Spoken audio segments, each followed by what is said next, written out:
In the corporate world, they're called CEOs and businessmen. I used to talk a lot. I was slick. In the corporate world, they call that a master communicator, okay? So here were the parallels between the street hustler, the multi-million-dollar drug dealers, who never used drugs, who never was a part of gangs, who never carried guns. Age 19, millionaire, indicted by the federal government in 1988, served 10 years in prison. 10 years in prison that I served. 10 years, walking on concrete every single day, sitting on a stainless steel toilet with toilet paper that's hard as a brown paper bag. So it was in 1984 that I embraced a criminal lifestyle.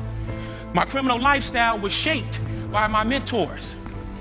I wanted more for my mother. I wanted more for my sister.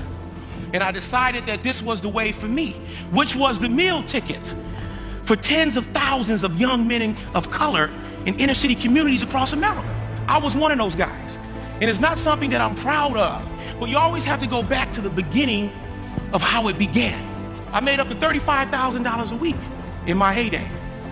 But one thing that I wasn't able to see, because I had the blinders on.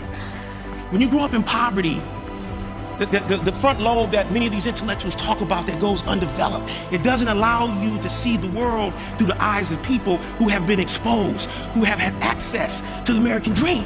So we see one thing, that's how to hustle, how to put food on the table. And one of the biggest mistakes that many of our mothers in our community put on the burden of young boys is for a mother to say that you are the man of the house. When a mother tells you that you are the man of the house at 7 to 8 years old, every boy wants to help his mother. Every boy doesn't like to see his mother abused, doesn't like to see his mother going through various challenges in life. So they called me a hustler back in the days. When I was on the street, I understood marketing. I understood branding. I knew how to manage a diverse workforce. I had gang members following me, like any CEO, any leader, or great manager of a company. When you're a great leader, you have vision. And when you have vision, it becomes very addictive. People want to be a part of that. Like tens of thousands of young people on the street. The one thing that no one ever saw in me, they didn't know how to flip my gift to gab. They didn't know how to flip the ability that I was the #1 newspaper boy when I was 8. I had the #1 candy seller route when I was a little boy. But no one saw that. Because my mother was blind. It's not that she was uneducated, she was miseducated. So no one was able to say, Jeffrey, what do you want to be when you grow up? No one saw that in me. So as a drug dealer, I became very successful. I had the ability to tap into the talent and the strength of people on the streets. That's how I was able to move the product. Same scenario that I'm gonna take you to. The hustler or the businessman. And I'm not putting praise on the fact that drug dealers are these great individuals. Even though we victimized by selling drugs, we were also victims of our community and the people around us that shaped our thinking. 30% of people go to prison have a mental health issue. But what about the 70 that doesn't? Where did we go wrong? When did we make the wrong choices? Wrong choices are inspired by something that we see, something we hear, whether it's greed, whether it's poverty, whether it's just trying to beat the system or something like that. But Jeff, how did you change? How did the blinders come off? How did you begin to see the world through a different set of eyes? Well, it didn't happen overnight.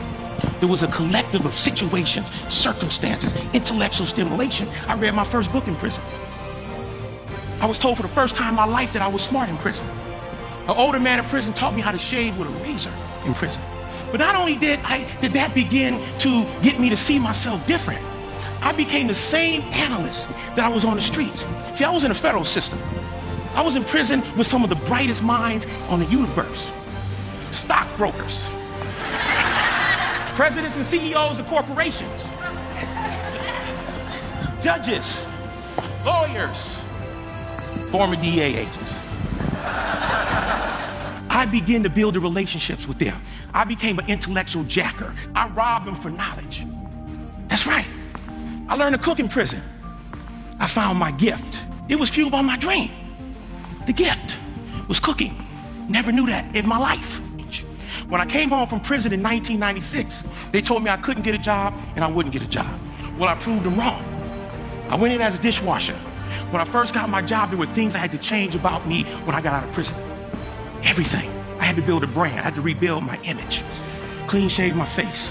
Took makeup to cover my earring hole up. No tattoos. Quit lifting weights so I wasn't big and bulky.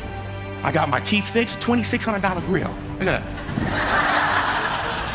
Because I understood the importance of a smile.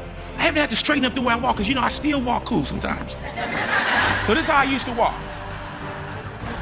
So I had to get my corporate swag down, right?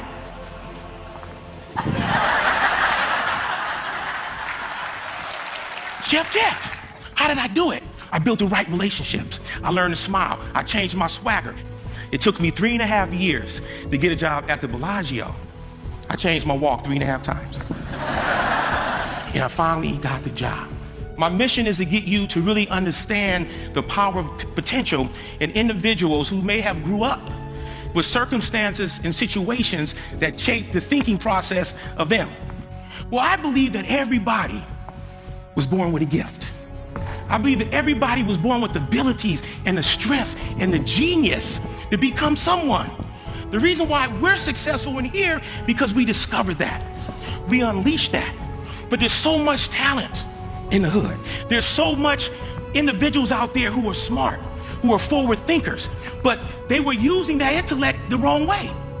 So I was always a genius, like so many young people who make poor choices. But it took me years to realize that. The transformation, going from criminal to respected chef, it was a process. It was a journey.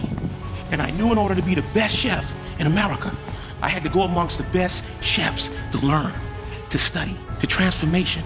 We talk about leadership. We talk about diversity. We talk about geniuses just like us, but they've been untapped. No one looks at them. No one takes the time to develop them, develop that intellect. So many of these young people have been impacted and influenced by negativity.